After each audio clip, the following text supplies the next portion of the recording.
আসসালামু আলাইকুম। আমি শাপলা কিচেন অ্যান্ড ব্লগ থেকে নতুন একটি রেসিপি নিয়ে চলে এসেছি বরাবরের মতো।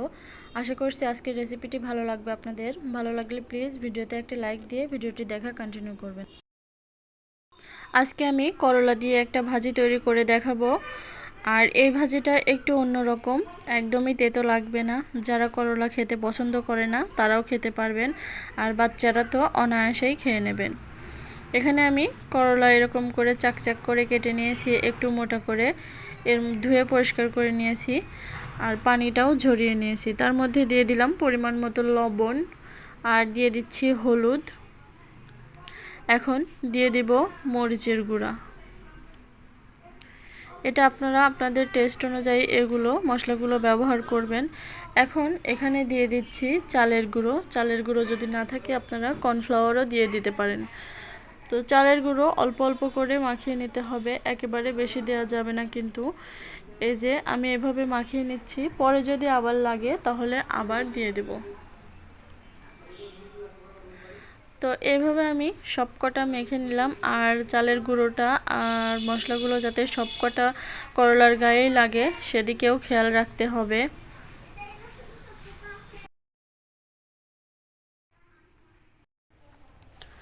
এখানে আমার আরেকটু চালের গুঁড়ো লাগবে, আমি আরেকটু দিয়ে দিলাম। এখানে কিন্তু একেবারে যে মাখো মাখো হবে সেরকমও না, কিন্তু একটু একটু এর করলার গায়ে লেগে থাকবে, সেরকম হলেই চলবে। এই যে দেখুন এরকম। তো এখন আমি একটা কড়া দিয়ে দিচ্ছি চুলার উপরে, আর এই কড়াইটাতে পর্যাপ্ত পরিমাণে তেল দিয়ে দিচ্ছি। আর নর্মালি আমরা করলা ভাজিতে যেরকম তেল দেই তার চেয়ে একটু বেশি তেল দিয়ে দিতে হবে। আর কড়াইটা যাতে ভালোভাবে গরম হয় সেদিকেও কিন্তু খেয়াল রাখতে হবে, না হলে নিচে লেগে যাবে। এখন আমি করলাগুলো দিয়ে এভাবে নেড়েচেড়ে একটু ফাঁকা করে দিচ্ছি। যতটা সম্ভব ফাঁকা করে দেবেন ততটাই ভালো। আমি সবকটা করলা দুভাগে দিয়ে দিব। আমার এখানে প্রায় হাফ কেজি থেকে একটু কম করলা আছে। আমি সবকটাই এভাবে ভেজে নিচ্ছি। আর এত তেল কিন্তু লাগবে না, অনেকটাই তেল বেঁচে যাবে।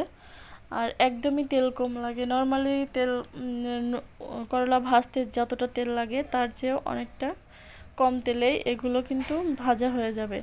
আর এভাবে উল্টে পাল্টে একটু মচমচে করে ভেজে নিতে হবে। আর চুলার হিটটা থাকবে একেবারে মিডিয়াম। এখানে একেবারে লো করা যাবে না, একেবারে হাইও করা যাবে না। লো করলে এটা গলে যাবে, বেশি সিদ্ধ হয়ে যাবে, আর হাই করলে এটা পুড়ে যাবে।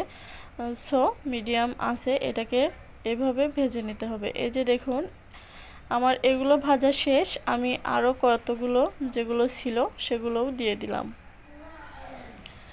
এভাবে করে আমি সবকটা ভেজে নেব।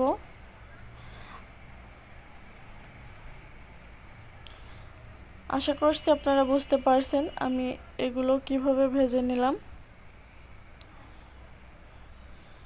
আমার মতো করে একদিন আপনারা বাসায় ট্রাই করবেন, আর এটা কতটা মজা খেতে সেটা আমাকে কমেন্ট করে জানিয়ে দেবেন। এখন আমি পরিমাণ মতো দিয়ে দিচ্ছি পেঁয়াজটাকে আমি একটু ব্রাউন করে ভেজে নেব।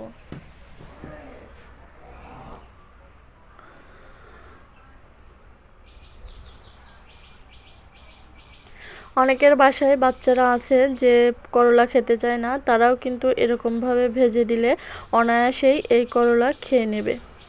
আর গরম ভাতের সাথে তো কোনো কথাই নেই। তো এভাবে ব্রাউন করে ভেজে আমি এগুলোকে উঠিয়ে নিচ্ছি।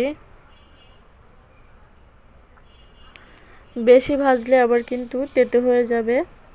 অল্পই ভেজে নিলাম। তো এই যে আমি পেঁয়াজের বেরেস্তাগুলো করলার উপরে এভাবে দিয়ে দিলাম, আর এই সাথে আমার কিন্তু করলা ভাজিগুলো রেডি হয়ে গেছে। আশা করছি আজকের রেসিপিটা আপনাদের ভালো লেগেছে। যদি ভালো লেগে থাকে অবশ্যই একটা লাইক দিতে কিন্তু ভুল করবেন না, আর কমেন্ট করে আমাকে জানাবেন আজকের রেসিপিটা আপনাদের কেমন লাগলো। আর আমার চ্যানেলে যারা নতুন ভিজিট করেছেন এখনও চ্যানেলটাকে সাবস্ক্রাইব করেন নাই, তারা প্লিজ আমার চ্যানেলটাকে সাবস্ক্রাইব করে পাশে থাকা বেল বাটনটি অন করে দেবেন। পরবর্তীতে যে কোনো ভিডিও আপলোড করলে নোটিফিকেশন আপনাদের কাছে খুব তাড়াতাড়ি পৌঁছে যাবে। তো আজকের মতো এখানেই বিদায় নিচ্ছি। আল্লাহ হাফেজ।